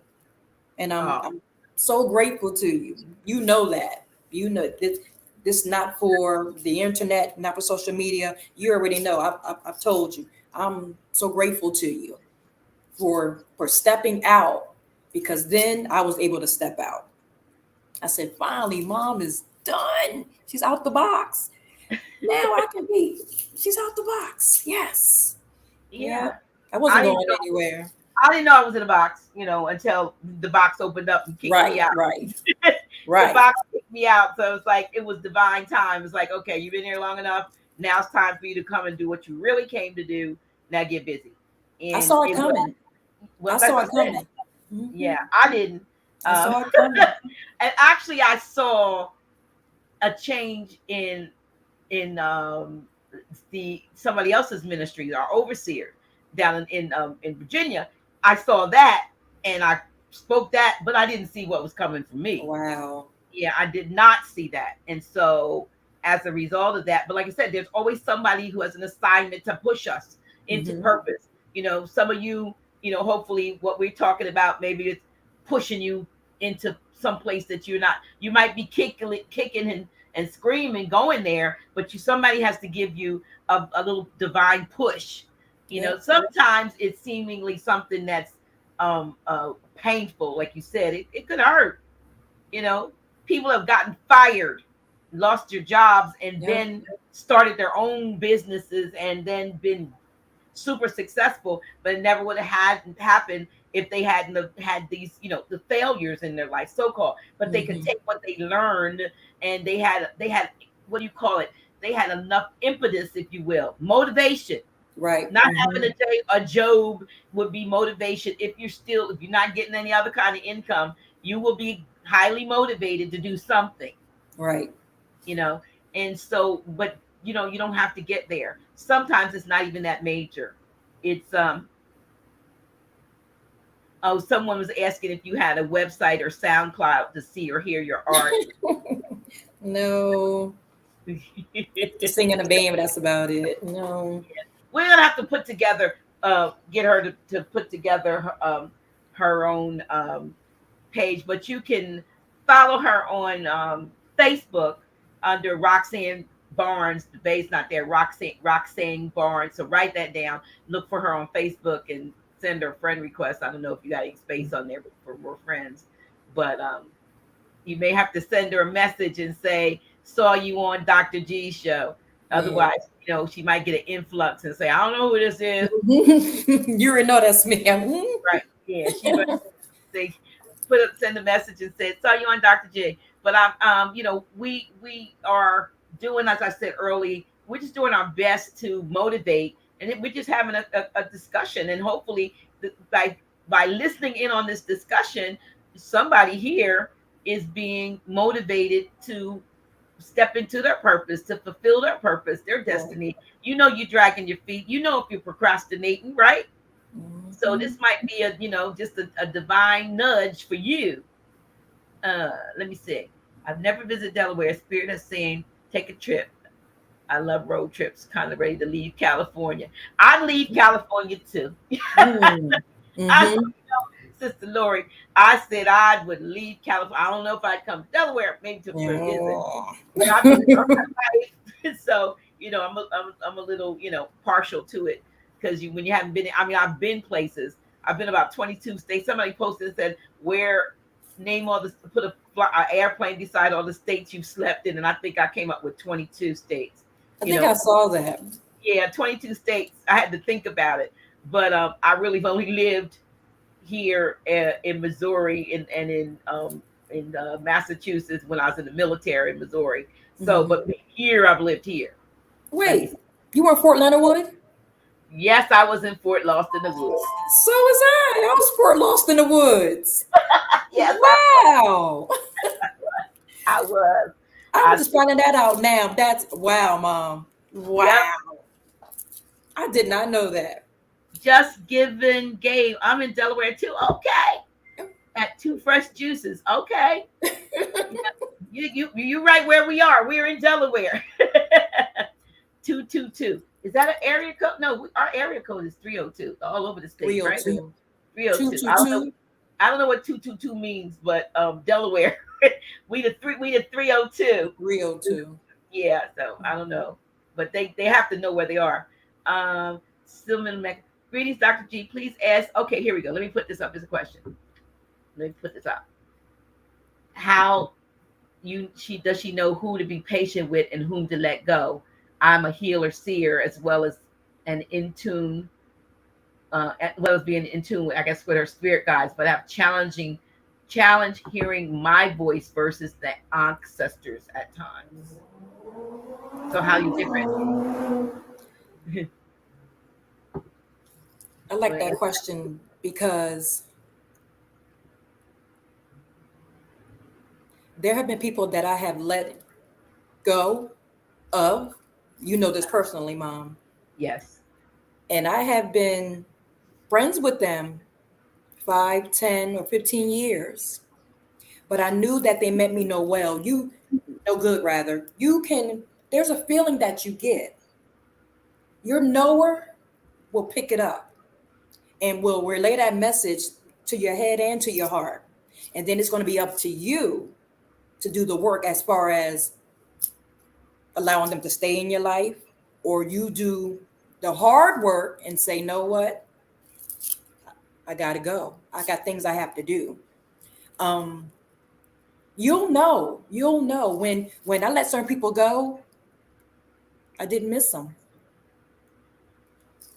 I don't mean to say it like that, but that's the truth. I never miss them. That's how I know that I was obedient. It wasn't me just being in my feelings or something like that, because I don't work off of feelings. I know for a fact, and this person that I was speaking of, Mom Naila, knows she was like my big sister.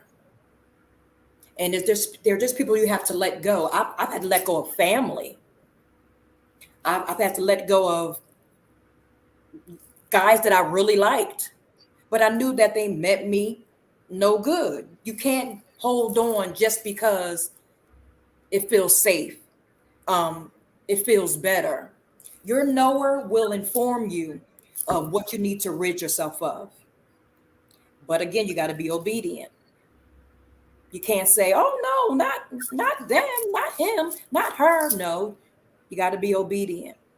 And there have been so many people that I've had to let go of because there's somewhere that I have to go. And I don't mean so much in the physical, but in my growth, in the spiritual realm, mentally. There's somewhere that I'm going. And those that I thought was going to be coming with me, they're not. But that knower, you got to listen to it. You got to be obedient to it. And if it tells you something is for a reason, you can't fight against it. You can't fight against it and hold on to it. Because we've been friends for 20 years. No, you got to let it go. So being obedient and your voice telling you that is what it is. They're speaking to you using your voice, if that makes any sense to you. But you'll know. You'll know. I agree with you when it comes to letting folks go, because I'm when I'm done with it, when I really have had enough of whatever's going on that's difficult for me, and I can let go. It's like that person never existed. Like you Mm-hmm. said, I don't think about them, and maybe that's because us two Pisces, but I don't think about them. Think about them. They're gone. It's like they're in another. I don't even know if they're in another dimension because I don't think about them. They're just not in my world Yep. anymore. Right. So I don't have any angst about, I didn't talk to so and so in a long time. It doesn't matter. They're gone, and Yep. that's just the way it is, And it hurt. It helps it not to hurt, I used to hold on to people so I wouldn't hurt their feelings, Me too. but I was hurting my own feelings. I did it for so long. I just felt like I had to be that person to make everybody happy, but I wasn't happy. But now that I know that I have to be happy first, I I have to be I got to take care of Roxanne first. And if it's removing everybody, then it's going to be everybody. Everybody has to go right now. I got to do a clearing. Everybody has to go because I have work that I have to do. So, but you'll know, sister, that nowhere is no joke. There's no joke. And if you don't be obedient, they will bring something back around to you that you wish you had to listen the first time. Ooh, you wish you had to listen. So, Normally you have windows of opportunity, especially numerological windows when things are ending and beginning, like 9 years, and like when you're in a 9 cycle, a lot of times that's endings, and you miss that window of opportunity. Now you got to go all through a whole one, two, three, mm-hmm, four, five, six, seven, eight yeah. before you get there again. And here you go, like, dang it. Then you Mm-hmm. realize, and most, like you say, most of the time it is because you don't want to hurt somebody else, but you sacrifice, you put yourself on the altar of sacrifice just for someone else when they probably would have gotten over you letting them go easier than it is for you to hold on to them. Right, right. I'm to the point now where I'm in a selfish type season, meaning I got to get this healing done. It's now or never. I have to get this healing done. I want this healing. I want the newness. Um I want the restoration. I want the rebuilding. I want to do away with anything that serves me no purpose. And again, if that's getting rid of everybody, then that's what I'm going to do, because I have to work on me, solely on me.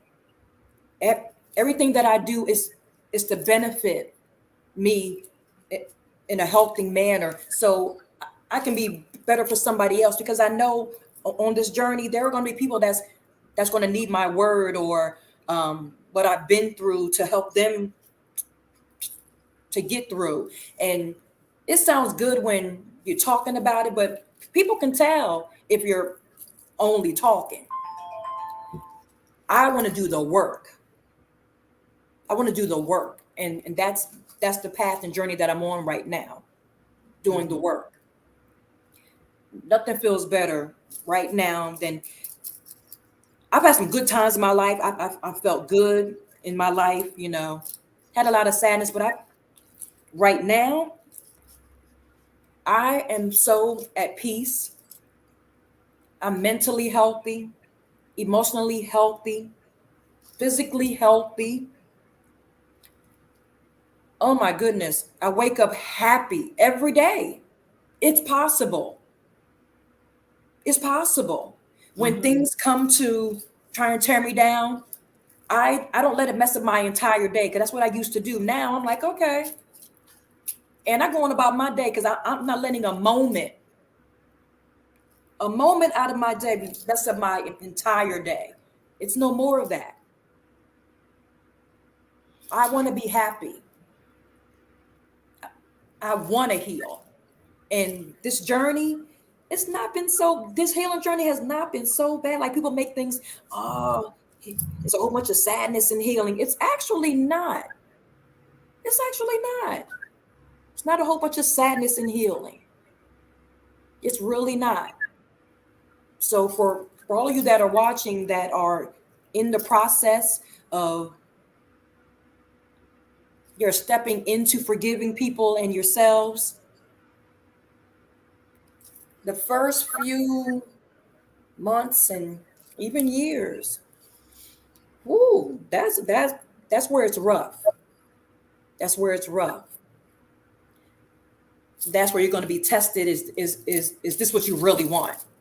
Do you really want to heal? Because you're going to be tested, and you're going to be possibly, you're going to have to go backwards. You may go backwards with your anger and acting out, and you're going to say to yourself, this stuff ain't working. If you stay the course, oh, it does work. Your affirmations, you got to write them out. You got to say them. You got to say them with meaning. You got to say it with authority. Your shadow work, your meditation, your grounding, sitting quietly, even in a tub of water, just sitting quietly. Water is a purifier, even in a tub of water. Getting out in nature.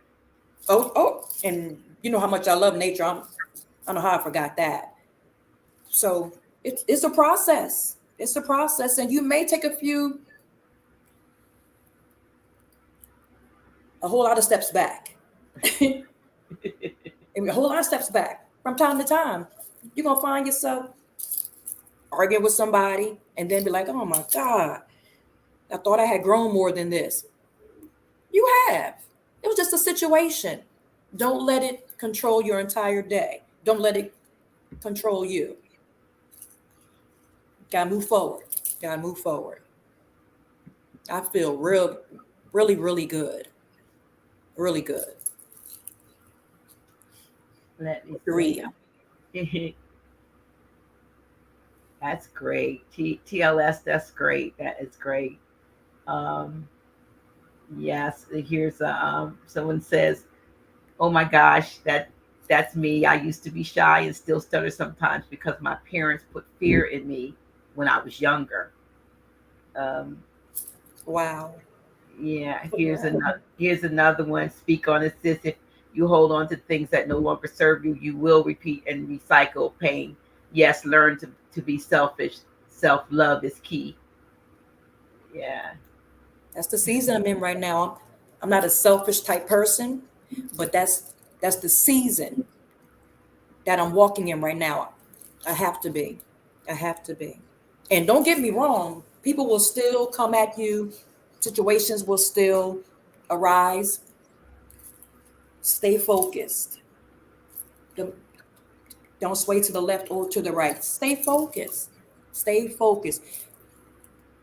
You got to remember your goal.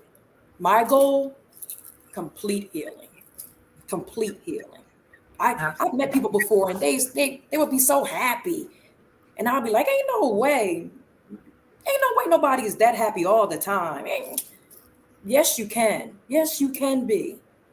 I'm telling you, I wake up in the morning like, good morning, ancestors.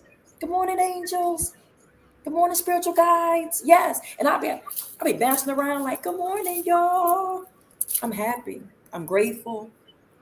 I've come a long way.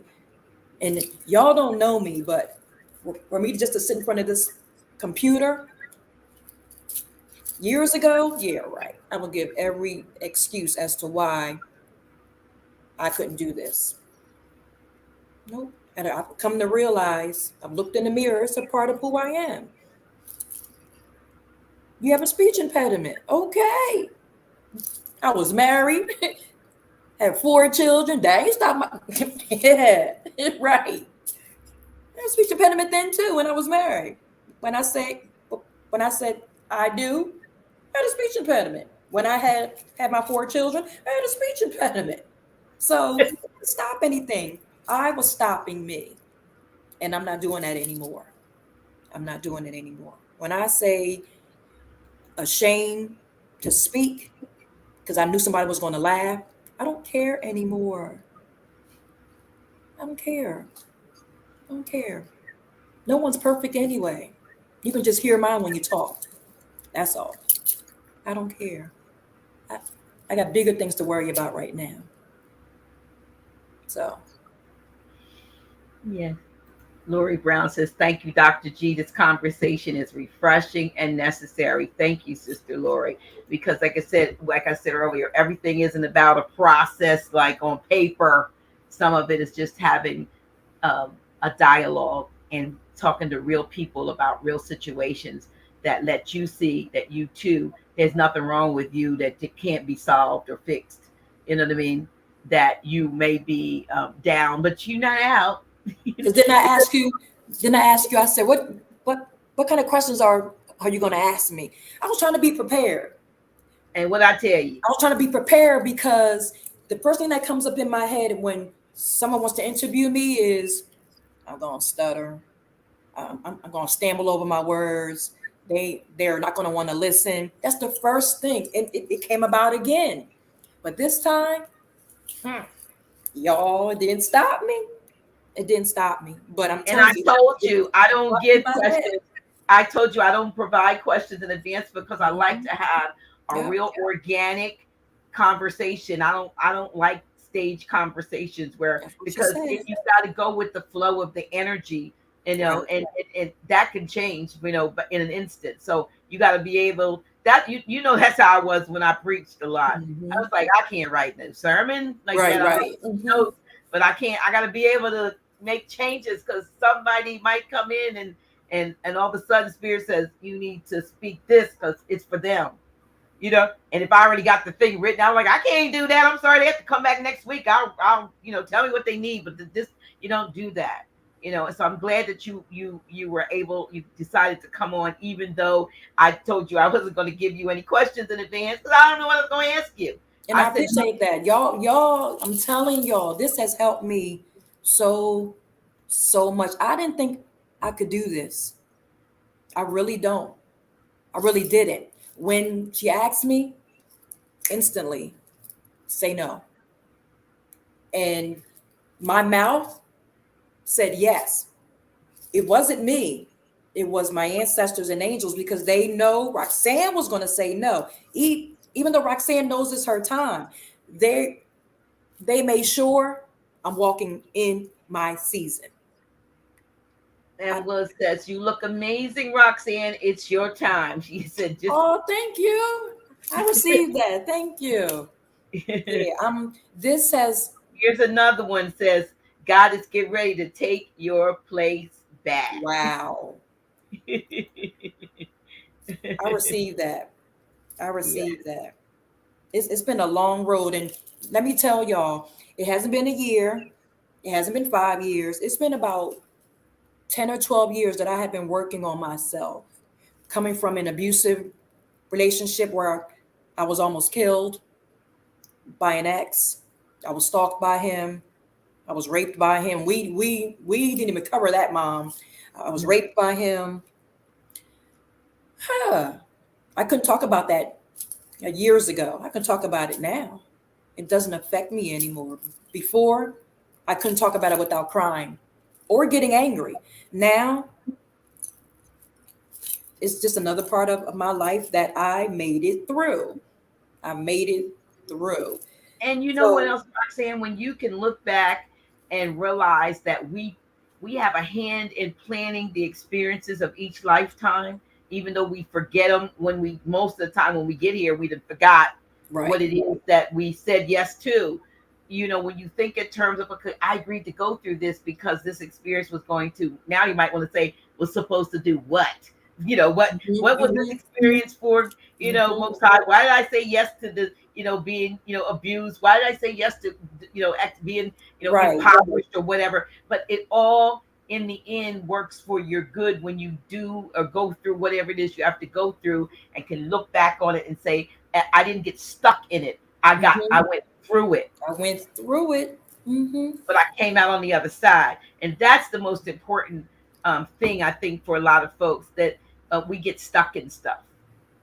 I hear people say, I should be dead right now. I stopped saying that. I shouldn't be dead right now. Yes, he tried to kill me, but I shouldn't be dead right now because that wasn't part of the plan. So I've heard, oh, from what I've been through, I should be dead. No, nope. Because if you had died back then, you wouldn't be here to tell the story. And I know for a fact that I was built to go through all that stuff that I signed up for. And when I think about I signed up for that stuff, sometimes I'll be like, what in the world? Who signs up to get beat by a dude? Who signs up to why Roxanne, why would you get signed up to be bullied? Why would I have signed up to be a stutterer? It's my Because assignment. It's my because maybe assignment. look, because maybe in a previous incarnation we were the beater, we were the ones that made fun of the stutterer. You know what I mean? We Mhm. were the ones that. So there's two sides to everything. So you got to experience both ends of the spectrum, if you will. So if you were abused, then you probably next time sign up to be an abuser. Right. And now you've got you got a balance. You're like, okay. And then there was an old song about God that said there is no failure in God, but I like to say that there is no failure in us And us. because we Mhm. we we whatever we do, even what looks like imperfection, is a part of the perfect plan of the Most High. Right. Perfect Right. plan. Perfect. And we got hand in it. And I'm not preaching. I'm talking about in a universal sense. We say, yep, okay, this is the part. Actually, you want to be an actress. Guess what? We are all actors. That song said the whole world is a stage and everybody plays a part. Who sings that song? It's a group. Yeah, the whole world is a stage. Yeah, that one. But yes, it says, everybody plays a part. And so we are playing our various roles, and we had to, we wrote ourselves in some pretty tough parts sometimes. That's the truth of the matter. Right. We wrote some pretty tough roles because we're good actors and actresses, and that in this universe, we on this universal studio, this universal stage, and the key of it, the thing of it is, do you get the ballot at the end of the act? You do, and you can get new roles if you want. You can do rewrites if you want, edits and all of that. But most of all, as a divine being, we know that we never ever, we never die. We never, our essence and our energy is forever, whatever part is playing. Right. That much, like I said, I know. I told you I was listening to Lunel, the comedian, talking about how much she don't want to die, but then she was kind of talking about how, but we don't really die when we die. So she was kind of working. I'm watching her on this 30-some minute live stream she's doing, and she was working through it. She said, well, everybody has to. I don't want to. Everybody has to. And she was talking about some of her friends that, David Arnold, who had the comedian that just passed, and some guy named somebody Red that were her friends that just passed. And she was saying, but I don't want to die, but she worked her way through it. I have to. You know what I mean? But we don't end. Death is a part of life. So while you've got this life, make sure that you do everything that you said you would do before you make an exit. Stage left or right, whatever. Make sense? That's true, yes. Somebody said that was the Persuaders. Thank you, Richard Payton. Yes. Life is a stage. We all are actors. Yeah. Absolutely, absolutely. Somebody says, yeah, you were looking at the happy ending. Yeah. Well, yeah, we just go to the underworld. This helped me so much. You don't even know, Mom. It helped me so much to be able to speak without feeling like, oh, I'm being laughed at, or it just, I know that I can do it now. Absolutely. And this audience is a universal. They're all over the country, and some of them are not even in. Some that view this, this live stream are in other countries, the UK and the Caribbean and so forth. They're all across the United States, and even though it's a good number, I see two, and then a 2. 222 on YouTube and 2 online. They've jumped up to 2 more. Wow. But those numbers, that's even. Oh, I'm blurry. Where'd I go? Ooh. Where am I? What happened? Ooh. I don't know. Oh, anyway, you went to another realm. I was like, where am I? I can't find myself. But I just know that you're going to, this is going to help even the ones that are going to see this in replay. So again, I want to thank you, dear, for coming on. And before we go out, I want to make sure you all see I made a little, I got this little thing in the background to remind you about the war, signing up for the war. The women are ready. And I want to put that up here somewhere so you can see where the text, please, somewhere. If I can find it, y'all. Okay, here we go. I changed it. So, and I also want to remind you that if you haven't, go see The Woman King, and also because it'll help with what we're going to be doing with the war, and also get Mama Callie's book. Here we go. It's on sorry about that, y'all. It's on Amazon. Global Transformations: The Rise of Feminine Power and the Ascension of the Ethiopian King. Some of you have gotten your book already. That's kind of required reading, if you will, for us. But if you have Kindle, it is available on Kindle, although we want to support Mama Callie, but it's available on Kindle. And if you have Kindle Unlimited, it's actually free. You can read it for free. So if you have Kindle Unlimited, otherwise, get the book, please. And we will be getting with you very, very, very, very shortly. I thank you all for the honor and respect that you have given to my daughter Roxsaine. Yes. Thank you. Thank you all for watching. Y'all, this has been a healing experience for me even the more. You have no idea. You have no idea. Thank you for your beautiful words of encouragement, and I appreciate all of you. Thank you. All right then. Well, listen, thank you all. Mother, where can we also get Taj's blessing book now? I don't know. We got to figure it out. We're trying to get his books reprinted, y'all. We don't. Some of them are available. I don't know if the lesson book 9 is there, but some books you can get. Let me put the link up. Right here. A little bit further. Where's the link? Okay, you can get. Let me run that. Let me let this go back. So you can get some of his books through Grand Storia Bay. And let me just let that run through. Okay, right here at circle7publishing.com. www.circle7publishing.com. All right, y'all. All right, then. Listen, Roxy, I love you to life. I love you more, Mom. Thank you so much. Take this link and send it to all your friends and your frenemies. Post it on your page on your page so they can actually see this interview, because now it'll be up on YouTube. And again, I am grateful to each and every one of you. And there are folks saying, thank you, Dr. G and Roxanne. Got to get my book. Yep, got to get your book. Yes. Thank you so much, Andre Rex. I like this. Andre Renard Mexican says, I'm manifesting bliss for war. That's what we need. We need the brothers. We need your support. We need your support so that we can do the work that we are supposed to do. This work y'all supposed to do, but we're going to be doing the work that we need to be doing. Right? All right. And TLS says, she is beautiful. That's a good way to go. Yes, she is. She's a beautiful goddess. A beautiful goddess. So we want to thank you so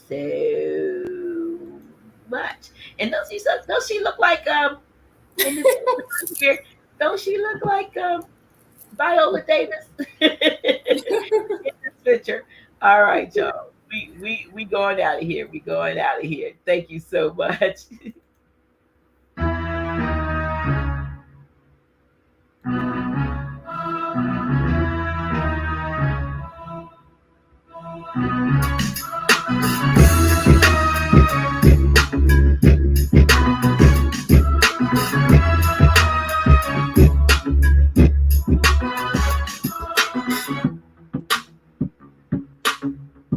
Dr. G.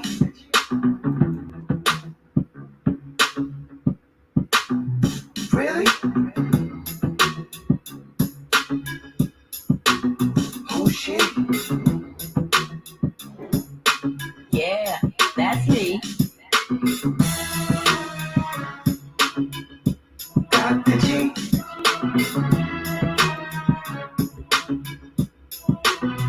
Really?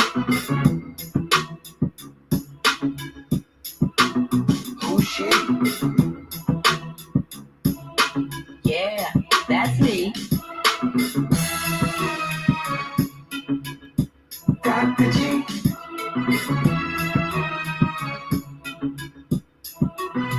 Really?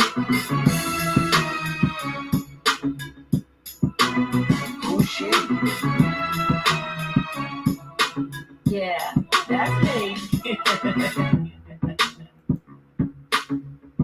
Dr. G.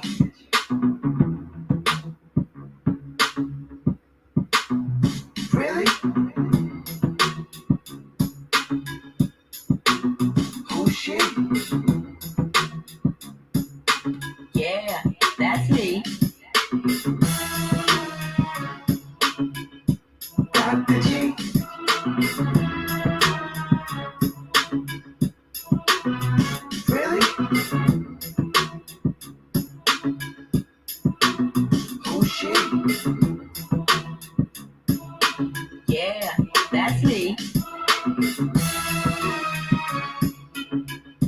Dr. G.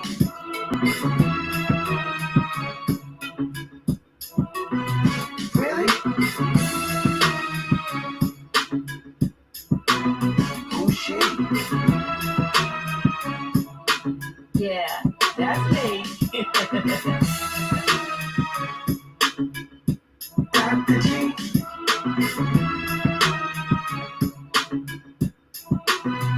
Really? Who's she? Yeah, that's me.